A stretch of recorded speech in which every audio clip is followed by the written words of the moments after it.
Star Wars. I'm not sure who actually composed the original music. I think it was a nobody. I don't remember. No, the original Star Wars '77. John Williams was okay. So was there any pressure when you take on that role about? Absolutely. It's so easy. So initially that was me. You were how old when I got that gig in I was 2006? still in. I was still in high school, or I think I was still in high school or 2006. college, maybe. So Oh, yeah. yeah, it was terrifying. And I had to rearrange the theme, and I argued with George Lucas that that was a bad idea. And I really did, but because I said, he did that properly the first time, kind of the whole Amadeus, every note was in its right place kind of thing. And George is like, no, I want something, I want percussion in it and stuff. So that was terrifying. It's not the favorite thing I've ever done, but I think I didn't screw it up. And that's the best that could have been accomplished in rearranging the Star Wars theme. After that, it was much smoother because I used a lot of his techniques, but not his motifs. And only a few times did I use his motifs, and then the score grew out of that. So it's just more balancing, keeping honor to the original, but also realize you're telling a different story. This is not the original Star Wars. Yeah, Star Wars grew, and the music had to grow too, in a different direction. Not better, not worse, just different. Certainly not better than what John did. I will never ever say that. I mean, he's the master. He's the greatest film composer of all time. All right, so for you, how has it been for you kind of now exploring Star Wars music and creating your own?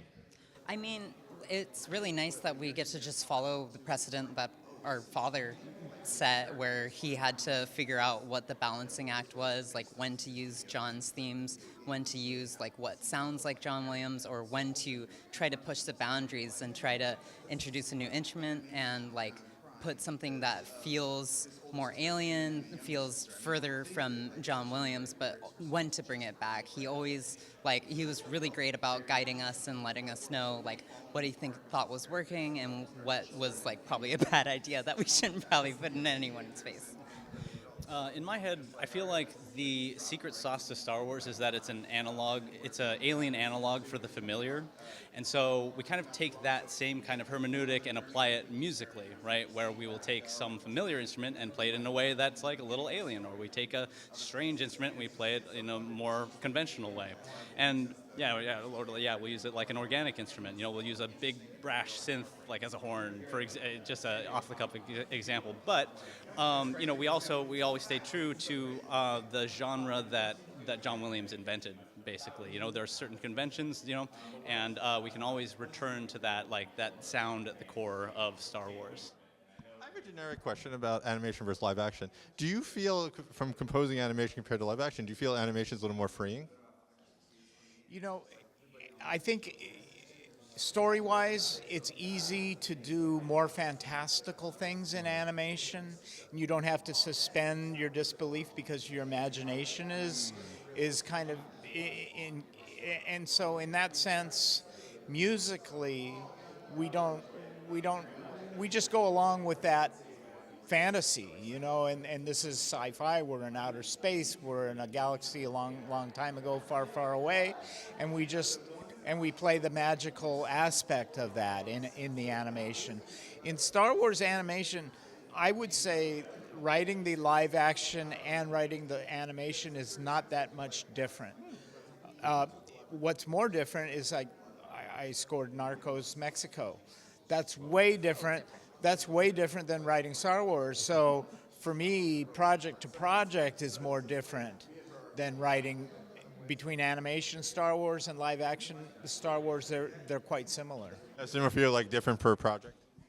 Yeah, every project has its own kind of soul, its own kind of spirit. It's just whatever the characters are doing, you really have to pay attention to exactly what they're trying to tell with the story and reflect what you're seeing in picture.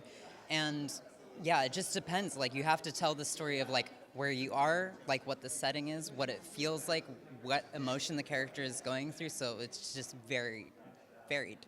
All right, for our last question, I'd like you to assign our students or assignment. If they were to study one film or TV show, could be an episode, a feature film, could be also an obscure one, what would you want them to study to like get a good lesson in composing?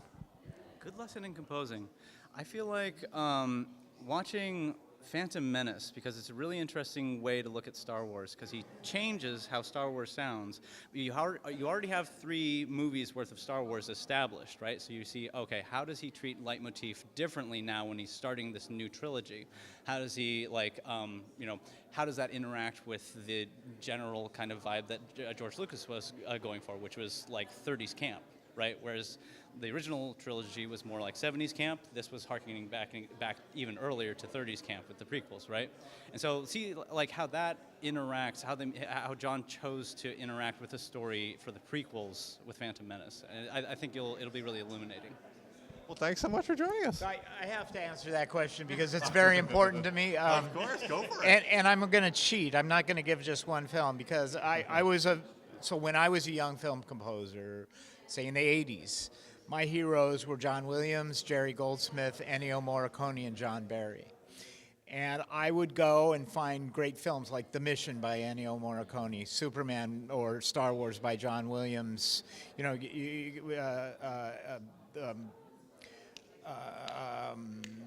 Jerry Goldsmith, Demon one, The Omen by Jerry Goldsmith, any stuff that John Barry did, the Bond films or Out of Africa or something like that. Fantastic melody that goes with the film really well. And that we don't have enough of that these days. So I would love young composers to start doing that again. That's it. Ratatouille.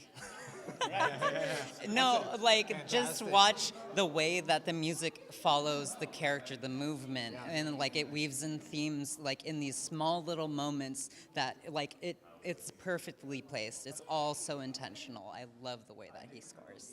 Well, you got a lot of students in the audience now have a lot of work to do. Yeah. But fun work. Yeah. Thanks so much.